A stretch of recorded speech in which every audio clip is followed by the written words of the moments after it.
The Book of Roots. Symphonie numéro 1. Symphony Segment D.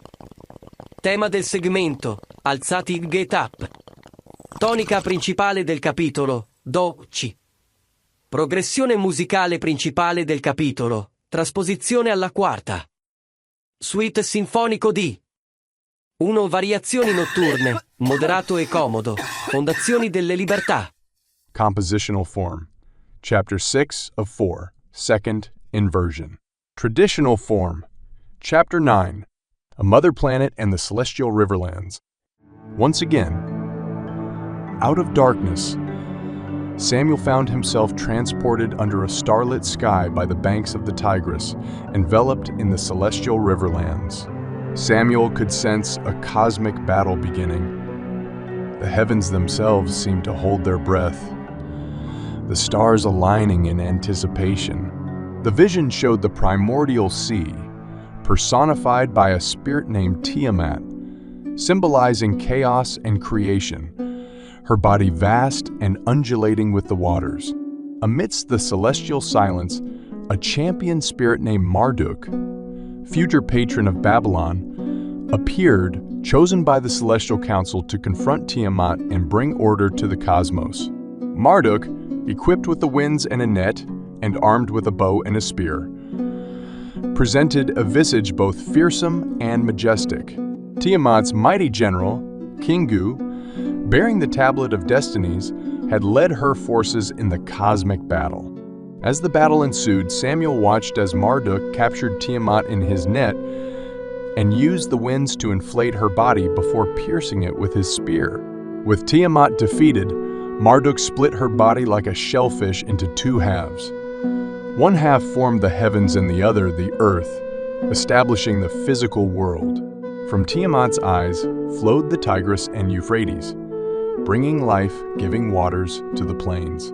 Marduk then created the vault of the sky, setting the stars, the moon, and the sun in their places, ordering them to govern time and illuminate the earth. After Marduk's victory over Tiamat, he faced Kingu in a fierce confrontation, seizing the tablet and deciding Kingu's fate. The celestial beings celebrated Marduk's victory with a banquet, where his supremacy was proclaimed to all. At this banquet, Marduk's many titles were recited as symbols of his power and authority. Marduk imposed laws and arranged the calendar, his decrees forming the basis of order and civilization in the celestial Riverlands. Samuel's vision then shifted, revealing the arrival of the Anunnaki, powerful beings who came to the newly formed Earth from their distant planet, Nibiru. The Anunnaki, led by Ea, the wise god of waters and son of Anu, the ruler of Nibiru, the Anunnaki established a mining settlement named Eriduki to extract gold, which they needed to restore the deteriorating atmosphere of Nibiru. The Anunnaki had a subservient race called the Ejigi, who were tasked with mining the gold. After centuries of labor, the Ejigi rebelled against their masters, believing they could overtake them. However, the Anunnaki nearly annihilated the Ejigi in response to their uprising. Marduk then commissioned Ea, the wise god of waters, to create humanity. Ea crafted the first humans in a ritual that blended wisdom with the raw forces of life and death.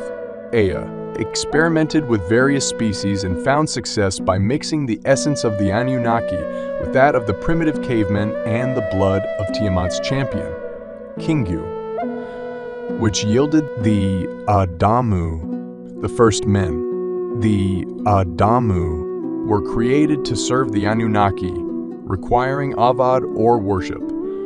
This avad would maintain the cosmic balance which Marduk had established and replace the rebellious Ejigi. The Anunnaki educated the Adamu with social skills, academic affairs, and technology. Over time, the structures and societies established by Marduk's celestial decrees flourished, their rhythms dictated by the movements of the sun and moon. The people adhered to the cosmic order, their lives woven into the fabric of the celestial design. Every harvest and festival a tribute to Marduk. These original humans were sterile, but they were later re-engineered to reproduce. However, this led to overpopulation, and the humans were banished from the Anunnaki cities. The Anunnaki, being giants compared to the humans, maintained their dominance over the new race. As the humans became more intelligent, the Anunnaki bred with some humans, but these unions were forbidden. Yet as the eras passed, shadows began to lengthen on the landscapes, the light of the sun and moon growing dimmer. As if the cosmos itself was tiring, Samuel noticed a subtle shift. The rivers slowed, their vital waters less bountiful, and the earth beneath began to dry and crack. The sky, once vibrant with celestial light, started to fade, the stars blinking out one by one, as if night were reclaiming its ancient dominion. The winds, once Marduk's allies, now whispered of decline, carrying echoes of a forgotten chaos, stirring unrest among the created beings. Samuel watched as the world he had witnessed in its luminous inception slowly darkened. The constructs of cosmic order unable to stave off an encroaching void. As darkness enveloped everything once again, the vision of the Riverlands under the starlit sky faded, leaving Samuel in silent darkness, waiting for the cycle to renew.